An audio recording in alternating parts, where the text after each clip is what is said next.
A pesar de los múltiples distractores que nos quieren velar los ojos, nos vemos en la necesidad de contar que nos viene por tradición para hacer salir a la luz pública las historias íntimas de aquellos personajes que la historia oficial relega al olvido, porque considera que son los nadies de las estructuras sociales de mercado y de las relaciones de poder. Los seres del común nos ocupamos de acercarnos a la vida cotidiana de la gente anónima o de aquellas personas que la historia popular reconoce como representativos del desarrollo cultural de las comunidades, aquellos seres de a pie que hacen la historia real de la vida real. Este personaje es importante para la comunidad del municipio de Quimbaya y es muy reconocido ya que pertenece a una gran familia de este municipio. La época en que lo conocí, un hermano de él era scout, yo era dirigente de los scouts, entonces lo conocí en la casa de él cuando yo lo visitaba con frecuencia, visitaba al hermano con frecuencia. Me llamó la atención la primera vez que yo lo vi, que lo conocí, y fue precisamente en Montenegro. Él acompañaba las giras de un grupo político, de un líder político del departamento del Quindío, que aún existe, y en esas cosas que nos invitaron a estar en esa reunión política. Cuando llegamos a esa reunión política nos impactó a todos los asistentes que estaba este personaje, un niño, dirigiéndose muy bien al público, al auditorio, y lo hacía con mucha propiedad, como si fuera pues, un líder político ya de años. Él era muy introvertido, entonces entraba a los bares y saludaba mucho a los políticos. Entonces había unos políticos que lo hacían encaramar en la mesa para que diera discursos, entonces lo aplaudían, entonces se entusiasmaba más y hablaba más de política y se sentaba con los amigos en esa época, con los políticos. Lo conocí a través del mismo periodismo, porque él en sus tiempos jóvenes, él vivía muy empapado de la actualidad nacional, inclusive de la internacional. Cuando él estuvo haciendo discursos políticos con un grupo político, él vivía empapado de toda la actualidad, no solamente de Colombia, sino del extranjero, porque es una persona que vive muy de cerca la actualidad del país y la actualidad internacional. Estaba yo muy sardino cuando en la plaza pública se venía en la época de César López, de Juan Zuluaga, de todos estos políticos, venir a hacer discursos en la plaza pública y jalarse unos discursos mejores que los políticos de la época. Es un personaje muy especial, muy especial, por varias razones. Uno, la capacidad de raciocinio. Él reflexiona muy bien y maneja buena información. Eso lo hace de una calidad y de una calidez especial, porque siempre tiene tema, porque siempre tiene la anécdota, siempre tiene la información como de última hora del periódico o de la televisión, etc. A ver, yo soy el personaje típico en cuanto al periodismo, a la prensa, cultural. Mi faceta, llevar 43 años vendiendo la prensa, día y noche sin descansar. Crónica. Empecé con el diario El Espacio, con El Espectador y El Vespertino, cuando se existía El Vespertino. Existía también el diario El Pueblo de la ciudad de Cali, que desapareció, El Siglo, La República, etc. Y lotería. Mi papá, aquí en Quimbaya, mi padre, me acuerdo que me comenta que mi padre vendió un premio mayor de la lotería, y él nos mandaba a mí y a mi hermano Fernando, que maneja contra 100, a vender lotería también. Yo fui lotero y expendedor de prensa a la vez. Me tocaba hasta el espacio circulaba a las 5 de la tarde, pero como la carretera destapada se demoraba muchas veces, llegaba a las 6. Los menores de edad no debíamos de estar en el parque a las 8 de la noche. Cuando eso, el alcalde de esa época, Uriel Ruiz, me dio un permiso, yo le prestaba El Siglo, el conservador, a propósito de hablar en política. Me decía, le decía al comandante de la policía que me diera 1 hora más de permiso para vender la prensa. No debía subir más de acá, desde el puente, por la zona de tolerancia, en este punto menos, sino todo nomás por acá, por el centro. Más que todos los jueves se vendía mucha lotería, por lo que la lotería de nuestra región, la lotería del Quindío, jugaba el premio mayor 300.000 pesos en ese tiempo. Yo empecé cuando el premio mayor era 300.000. Que en la antigua Galería Armenia, la antigua cuando fue el terremoto, arriba había un letrero de propaganda que decía Lotería del Quindío, 300.000 pesos premio mayor. Entonces una fortaleza que tenía mi hermanito Miguelito, una fortaleza tan grande que era la capacidad de oratoria. Aquí todos los políticos llegaban y al primero que buscaban era Miguelito para que le armara los discursos y arengara y todas esas cosas. Su capacidad de oratoria, ese gusto por la lectura que siempre ha tenido y que quizá mi papá nos supo sembrar,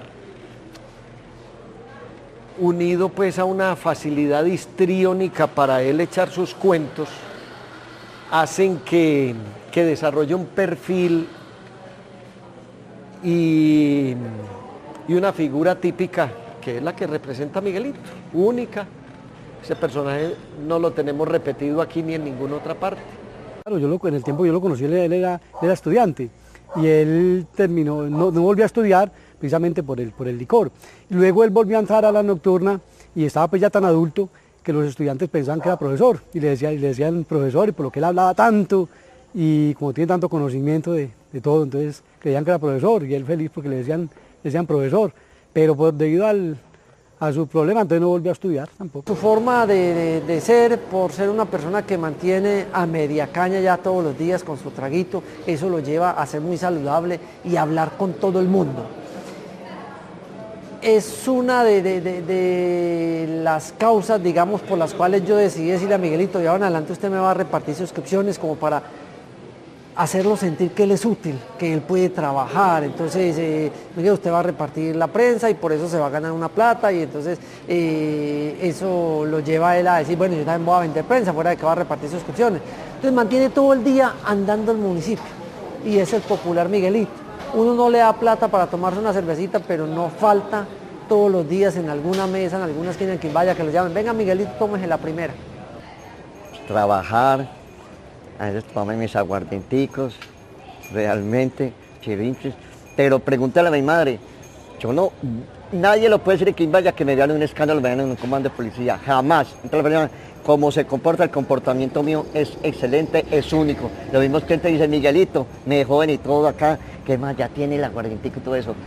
Y por la tarde me voy con mi madre a acompañarla para que Martica, mi hermanita, se venga para acá, 4 de la tarde.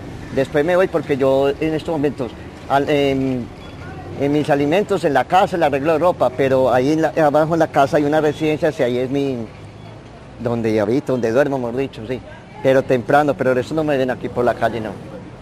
Recuerdo que una vez entró Alcohólicos Anónimos y empezó pues con un ánimo y todo el mundo aplaudiéndole y prendiendo la velita para San Antonio y para no sé qué más.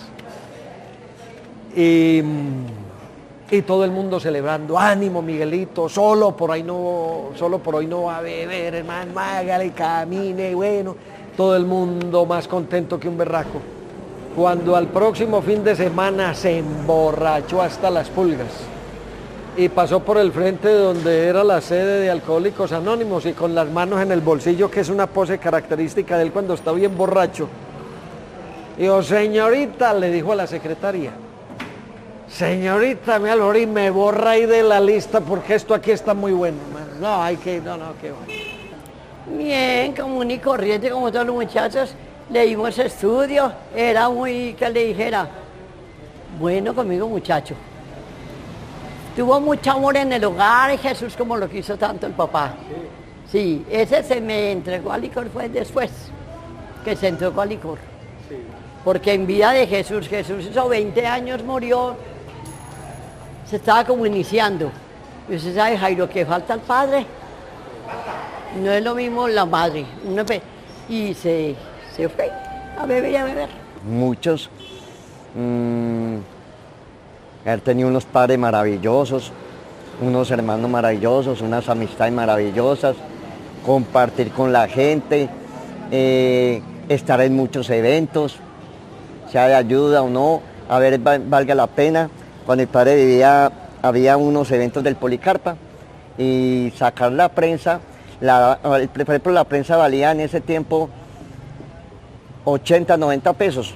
Entonces para las muchachas cuando el Policarpa se iban para la costa, en ese tiempo iban a la costa para hacer y todo el colegio Policarpa, tiempo de mi hermana. Y me decía, Miguelito, acompáñenos, traigo la prensa, y yo me iba con ellas, con la prensa y todo, para que ellas pudieran vender la prensita, le daban permiso para venderla al doble vuelco, pero la gente les colaboraba porque era una acción social. Se desenvuelve muy bien en la vida cotidiana. Tiene su característica y su trabajo, que es el voceador, el que entrega el periódico en todo el municipio de Quimbaya, y él conoce dónde lo tiene que llevar, él sabe a qué personas tiene que llegar con el periódico. Y él es una persona que de pronto entabla una conversación con cualquier persona. Él no es un alejado de la actualidad. Él no, escucha la noticia, se da cuenta cuál es la noticia principal, la más importante que debe salir en el periódico, y él mismo la conoce ya. Al conocer esta noticia, entabla ya con esa persona un diálogo sobre esa noticia importante que transcurrió o trascendió en el departamento o de pronto en el país.